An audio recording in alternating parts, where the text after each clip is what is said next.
Hello everyone, welcome to Sumalatha Anvi YouTube channel. ఈ రోజు మనం ఈ వీడియోలో క్యూబ్స్ మరియు క్యూబ్ రూట్ గురించి నేర్చుకుంటున్నాం.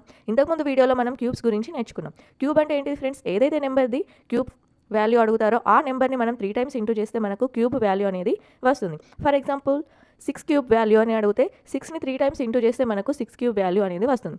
7 క్యూబ్ అడిగితే 7ని 3 టైమ్స్ ఇంటూ చేసుకుంటే మనకు 7 క్యూబ్ వాల్యూ అనేది వస్తుంది. ఇప్పుడు ఈ వీడియోలో మనం క్యూబ్ రూట్స్ గురించి నేర్చుకుంటున్నాం ఫ్రెండ్స్. క్యూబ్ రూట్ ఆఫ్ 1 = 1 ఉంది. దీనిని ఎప్పుడైనా రూట్కి 3 అనేది ఉంటే దీన్ని క్యూబ్ రూట్గా మనం చదవాల్సి ఉంటుంది. ఓకేనా ఫ్రెండ్స్? ఎప్పుడైనా ఇప్పుడు క్యూబ్ రూట్ ఆఫ్ 1 = 1 అంటున్నారు. మరి ఏ విధంగా వచ్చింది 1 అనేది?